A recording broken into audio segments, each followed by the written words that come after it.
नमस्कार, कैसे हैं आप लोग। आज का मेरा ये वीडियो ख़ास तौर से उन बच्चियों के लिए है जिन्होंने नर्सिंग एग्ज़ाम दिया है या जो पीएनएसटी निकाल करके और सरकारी कॉलेजों में बीएससी नर्सिंग कर रही हैं। तो आज हमारे हाथ में आज का पेपर है ये, और उल्टा दिख रहा होगा आपको। तो इसमें मध्य प्रदेश में चुनाव का ऐलान कर दिया गया है और आपका मध्य प्रदेश में 17 नवंबर को जो है वो वोटिंग है आपका, और 3 दिसंबर को नतीजे आने वाले हैं। तो मध्य प्रदेश में आचार संहिता लागू हो गई है और इसी आचार संहिता को लेकर के बच्चियों के मन में एक बड़ा भ्रम है और बच्चियां हमसे मैसेज के माध्यम से ये क्वेश्चन पूछ रही हैं कि सर अब तो आचार संहिता लागू हो गई है, अब लगता है हमारा रिज़ल्ट नहीं आएगा। तो आज का मैटर हमारा यही है कि आचार संहिता और नर्सिंग के एग्ज़ाम रिज़ल्ट वगैरह, तो इस पर हम चर्चा करेंगे। तो सबसे पहले तो हम ले रहे हैं आपका पीएनएसटी 2022 का जो एग्ज़ाम आपका जुलाई माह में हुआ है आपका 6 से 9 जुलाई के दौरान। तो उसका रिज़ल्ट अभी तक नहीं आया हुआ है। बड़ी बेसब्री से बच्चियों को उसके रिज़ल्ट का इंतज़ार है और इस तरह की बातों को लेकर के सर रिज़ल्ट कब आएगा, रिज़ल्ट अब नहीं आएगा क्या, लगता है हम थक गए हैं, रिज़ल्ट कब आएगा, हम रिज़ल्ट का इंतज़ार कर रहे हैं। तरह तरह के मैसेज आते हैं, कुछ उनमें निराशा के भाव भी होते हैं। तो इसी मैटर पर मैं बात करने वाला हूँ। तो आचार संहिता लागू को होना एक स्वाभाविक प्रक्रिया है, उसमें कुछ कामों पे आपके प्रतिबंध लग जाते हैं, लेकिन जो रूटीन के काम होते हैं जैसे कि रिज़ल्ट वगैरह होना, एग्ज़ाम होना आपके, तो इस तरह के काम जो है वो उससे आचार संहिता कोई दूर तक लेना देना नहीं होता है।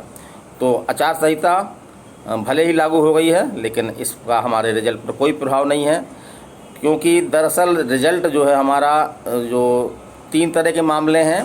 एक तो आपका बीएससी नर्सिंग जो सरकारी कॉलेजों से बच्चियां कर रही हैं, प्राइवेट कॉलेजों से कर रही हैं, तो उनके जो है वो एग्ज़ाम नहीं हो पा रहे हैं, सेमेस्टर एग्ज़ाम नहीं हो पा रहे हैं, कई वर्षों से रुके हुए हैं। दूसरी बच्चियां वो हैं जो डीएचएस 2021 जो पीएनएसटी का एग्ज़ाम हुआ था, उससे आपकी डीएमई की काउंसलिंग तो हो गई थी लेकिन डीएचएस की काउंसलिंग नहीं हो पाई थी, तो ये मामला भी है। और तीसरा मामला जैसा हमने बताया पहले आपको कि पीएनएसटी 2022 जिसका एग्ज़ाम 6 से 9 जुलाई के बीच में हुआ है, तो ये मामला भी आपके न्यायालय में है। तो इनमें जो विलम्ब हो रहा है उसका जो मुख्य कारण है कि न्यायालय में मामला है और न्यायालय की अपनी एक प्रक्रिया होती है, एक तारीखें होती हैं, क्योंकि एक प्रोसीडिंग अपनानी पड़ती है। उसी प्रोसीडिंग के कारण से जो है वो आपका ये विलम्ब हो रहा है। कुछ बच्चियाँ हमसे ये भी बोल रही हैं सर कि पीबी से पता करिए, तो पीबी से कई लोगों की बात हुई है और क्योंकि मामला न्यायालय में है, हाई कोर्ट में है आपका मध्य प्रदेश के, तो इसमें पीबी जो है वो कुछ नहीं कर सकती है। हाई कोर्ट के अधीन वो भी आती है और हाई कोर्ट जैसा आदेश देगा उसी के अनुसार पीबी भी अपनी जो कार्रवाई करेगी। तो एक तो प्रश्न यही है आपका कि सर आचार संहिता लागू हो गई तो क्या अब रिज़ल्ट नहीं आएगा? तो नहीं, इसका रिज़ल्ट से कोई संबंध नहीं है। रूटीन काम है आपके, ये रिज़ल्ट आना, एडमिशन होना, ये रूटीन काम है आपके, और आचार संहिता द्वारा इस पर कोई रोक नहीं लगाई जाती है। अब हम बात कर रहे हैं ख़ास तौर से जो लेटेस्ट बच्चियां हैं जिन्होंने पीएनएसटी 2022 का एग्ज़ाम दिया है, तो वो काफ़ी घबराई हुई हैं कि सर रिज़ल्ट कब आएगा, रिज़ल्ट नहीं आएगा क्या, और बड़ी निराशा भरी बातें भी करती हैं वो। तो मैं भी एक सोच में पड़ जाता हूँ कि क्या जवाब दूँ, बार बार जवाब देकर थक जाता हूँ, क्योंकि ये मामला आपका जो है जैसा हमने बताया आपके पिछले वीडियो में कि दरअसल हुआ क्या है कि जो पीएनएसटी 2022 पे जो रिज़ल्ट पे रोक लगी है वो आपके मध्य प्रदेश हाई कोर्ट की जो ग्वालियर खंडपीठ में है, तो वहाँ पे एक पिटीशन लगाई गई है और उसी पिटीशन के आधार पर जो है वो इसमें स्टे दिया गया है। और पिटीशन का आधार जैसे हमने बताया था आपको कि सेशन का लेट होना, कि 2022 का एग्ज़ाम जो है वो 2023 में लिया जा रहा है, इस आधार पर जो है वो इसमें रोक लगाई गई थी। तो इसमें जवाब आ गया है और ये कमिट होकर के मामला आपका हाई कोर्ट जबलपुर आया था, लेकिन जैसा हमने बताया था पिछले वीडियो में कि हाई कोर्ट जबलपुर द्वारा इसको पुनः जो है वो आपका ग्वालियर खंडपीठ में भेज दिया गया है और वहाँ पर इसकी जो है पेंडिंग है मामला ये। और ऐसी आशा की जा रही है कि इसका जो है वो शीघ्र ही कोई डेट है, मिलेगी इसकी डेट, और इस डेट को जो है फाइनल हो जाएगा। तो ऐसी उम्मीद है कि आपके लास्ट नवंबर तक या दिसंबर के फर्स्ट वीक तक इसमें कोई ना कोई जो है वो डेट मिल करके और उसमें जो है सुनवाई हो करके और एक अंतिम फैसला आ जाएगा। हाँ, कुछ बच्चियाँ ये बोल रही हैं कि सर रिज़ल्ट कैंसिल तो नहीं होगा, रद्द तो नहीं होगा, तो ये बिल्कुल ऐसी कोई बात नहीं, इसमें रद्द होने वाली बात नहीं है। और जो आपके शासन ने जो जवाब दिया है आपका, तो ये सेशन लेट होने के कारण से जो है वो कोविड है, और कोविड के कारण से जो है वो सेशन लेट हुए हैं, क्योंकि एक प्रकार से 2 वर्ष ऐसे रहे जबकि सभी तरह की प्रक्रियाएं जो है वो रुकी पड़ी थी। तो कोविड के कारण से जो है सेशन लेट हुआ है, ये जवाब दे दिया है। और आशा है पूरी कि इस जवाब से जो है वो माननीय हाई कोर्ट की ग्वालियर खंडपीठ जो है संतुष्ट होगी, और रिज़ल्ट को रद्द करने की बात तो बिल्कुल मत सोचें। रिज़ल्ट रद्द नहीं होगा, रिज़ल्ट आएगा, और ऐसी उम्मीद है कि फरवरी तक आपकी जो है वो 2022 का रिज़ल्ट आ करके और उसकी काउंसलिंग हो जाएगी।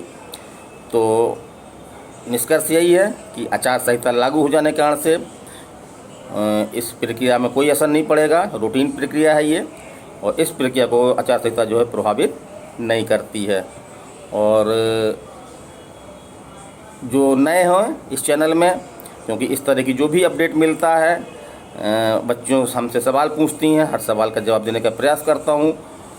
तो जो भी अपडेट आता है मैं आप लोगों को देने का प्रयास करता हूँ, और तत्काल ही मैं वीडियो बनाता हूँ। मैं अपने ऑफिस में बैठा हुआ हूँ और थोड़ा सा समय मिला, उसी दौरान ये वीडियो बना रहा हूँ।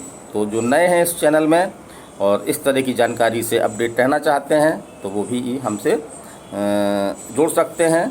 चैनल सब्सक्राइब कर दें, बेल आइकन कर लें, तो जो भी नोटिफिकेशन होगा हमारा वो आपको पहले से मिल जाएगा। और एक बात हम और बोलना चाहेंगे कि बहुत सारी बच्चियां जिनके ऐसे 55 नंबर हैं, 60 नंबर हैं और भी कम नंबर हैं, वो भी रिज़ल्ट का बेसब्री से इंतज़ार कर रही हैं। तो ऐसी बच्चियां जो है वो रिज़ल्ट का इंतज़ार ना करें, और नेक्स्ट आपका जो एग्ज़ाम होने वाला है आपका PNST का, जो 2024 में होगा आपका, तो उसकी तैयारी में जुट जाएं। और PNST 2024 को ध्यान में रखते हुए मास्टरमाइंड कोचिंग रीवा द्वारा भी एक डॉपर बैच स्टार्ट किया गया है, और उस डॉपर बैच की कुछ विशेषताएं हैं जो आम कोचिंगों में नहीं मिलती है। कि यहाँ पर जो सभी पढ़ाने वाले हैं तो वो आपके जिन्होंने नीट निकाला है, MBBS कर रहे हैं या MBBS कंप्लीट हो चुका है उनका, तो ऐसे टीचर्स हमारी यहाँ पे पढ़ा रहे हैं। और हमने एक टेस्ट सीरीज भी शामिल कर रखी है, क्योंकि टेस्ट ही इसके माध्यम से ही हमारी पढ़ाई का मूल्यांकन होता है। और पूरा अब तो स्पष्ट है पूरा कि NCERT बेस्ड पे आपके क्वेश्चन आ रहे हैं। जैसा कि पिछले 2-3 वर्षों के पेपर हम लोग देखें अगर, तो NCERT के बाहर कुछ भी ऐसी चीज़ें हैं जो नहीं पूछी गई हैं। तो NCERT बेस पर हमने जो है वो उन किताबों में से है जो महत्वपूर्ण फैक्ट हैं उनको वन लाइनर बना करके और एक नोट्स डेवलप किया है, तो उस नोट्स का आप अवलोकन कर सकते हैं। और फीस भी हमने बहुत ज़्यादा नहीं रखी है, हमारी फीस जनरली 30 से 35 हज़ार होती है, लेकिन हमने अभी जो है वो डिस्काउंट ऑफर दे रखा है आपका, जो सीमित समय के लिए है।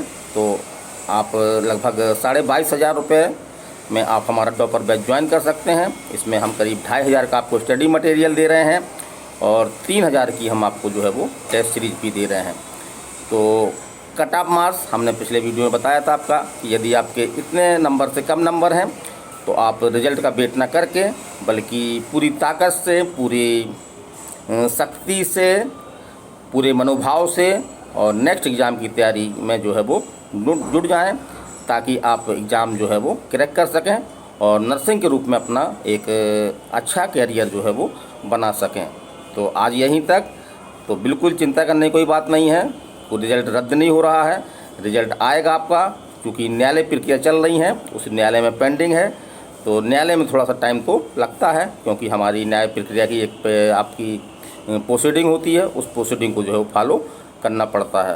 तो आज यहीं तक। मैं RK Saxena, Mastermind coaching Rewa, Madhya Pradesh. अगले वीडियो में कोई नए अपडेट के साथ फिर मिलेंगे। नमस्कार, धन्यवाद।